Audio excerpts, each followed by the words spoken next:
Bonjour les amis, bonsoir. C'est dans l'heure à laquelle vous allez regarder cette vidéo. Les amis, aujourd'hui je viens vous présenter le cas des universités du Cameroun et ses enseignants qui ne s'expriment pas suffisamment sur les problèmes sociaux qui minent notre pays, le Cameroun. Les enseignants d'université étant un corps d'élite doivent s'impliquer comme tous les citoyens dans, n'est-ce pas, la délivrance de notre pays. C'est par là que, n'est-ce pas, devrait naître, c'est par ces enseignants que devrait naître cette graine-là, cette flamme qui devait, n'est-ce pas, permettre aux étudiants en général et au peuple camerounais de se libérer. Non, je ne dis pas que les universitaires devaient mettre le feu, non. Je dis, ils devraient s'intéresser à la chose politique parce que tout le temps, on s'est assis et dit, ah, l'école aux politiciens, l'école aux écoliers, la politique aux politiciens. Mais regardez autour de vous, qui sont ceux-là qui viennent faire la politique? Quand on parle de l'école aux écoliers, la politique aux politiciens, voilà quelqu'un certains enseignants qui sont dans le RDPC, par exemple, et qui ne s'en cachent pas, qui sont là, ils passent à longueur de journée dans les chaînes de télévision pour s'exprimer et dire ce qu'ils pensent de la gouvernance politique au Cameroun. Mais non, d'autres enseignants s'asseyent seulement derrière leur bureau et ne touchent pas fort. Non, vous avez le droit de vous exprimer, chers enseignants du supérieur. Vous avez le droit, comme tout Camerounais, de vous exprimer. Alors, écoutons ce que le prof Kouvondo va dire par rapport à ce corps d'élite qui est, n'est-ce pas, le corps des enseignants du supérieur. Lèvons-nous, chers Camerounais, lèvons-nous, chers professeurs d'université, pour défendre notre pays. Parce que c'est le moment. 2025, là, c'est la dernière chance, notre dernière chance. C'est la dernière chance de tous les Camerounais. Si vous ne vous levez pas, ce n'est pas après que vous n'aurez que vos yeux pour pleurer. Oui. Parce que les enfants que vous voulez voir grandir ou la carrière que vous poursuivez là ne servira à rien si elle n'est pas à la hauteur de vos attentes. Vous allez toujours être clochardisé comme vous l'êtes maintenant. Donc, levez-vous et ensemble construisons notre pays. Écoutons l'intervention du professeur Vondo. L'université, ça relève de l'université. Vous savez, ça veut dire que des professeurs titulaires à l'université qui se retrouvent en train de chercher les postes de chef de bureau, de chef de service. Non, les postes qui devaient revenir aux universitaires, à l'université, sont connus.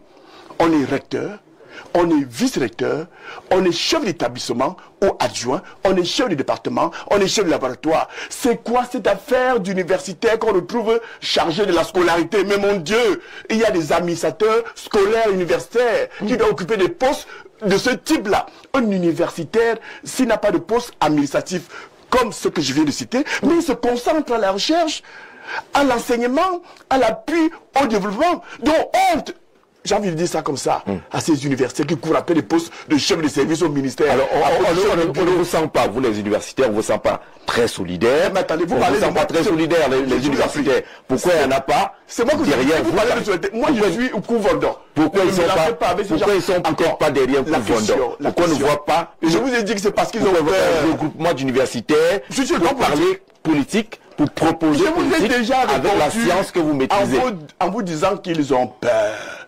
Ils courent après des postes de chef de bureau, de chef de service. Il ne viendra pas au parti univers.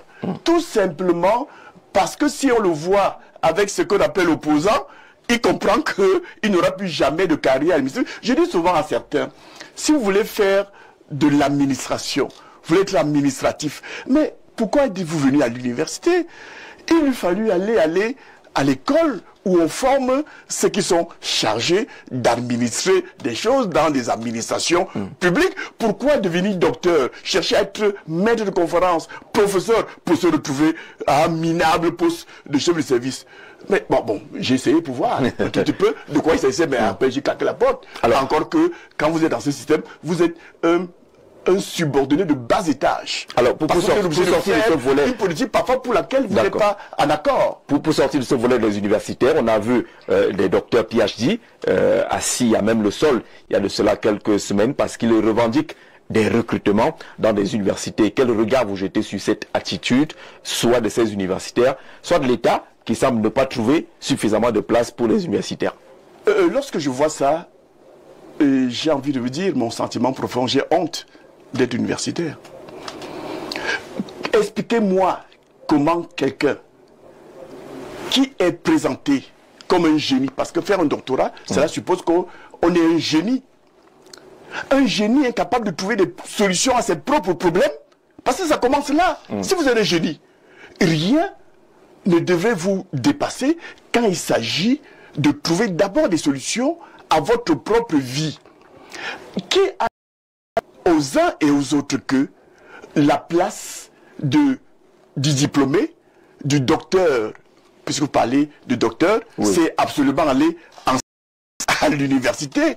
Lorsque on atteint ce niveau d'intelligence, on doit pouvoir réfléchir. Et en réfléchissant, on apporte des solutions aux problèmes qui se posent à la société, bien évidemment après les avoir détectés.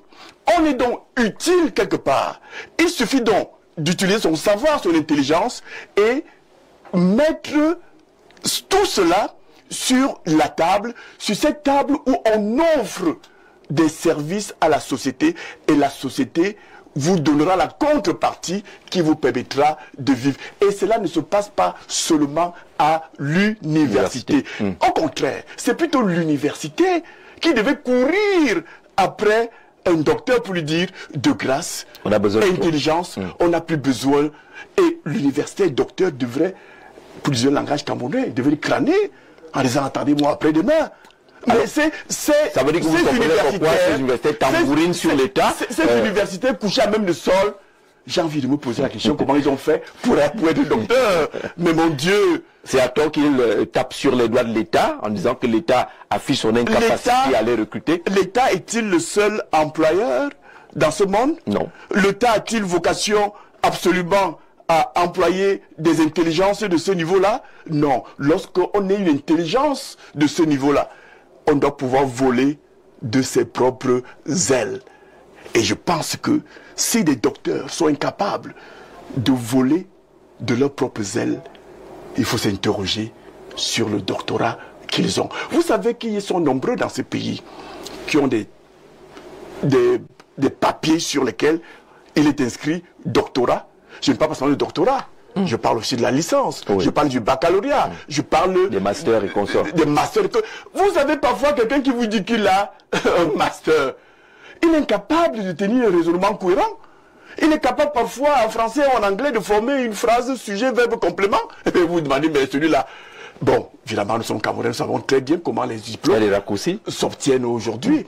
Et même, je vais vous dire, l'université aujourd'hui, les recrutements.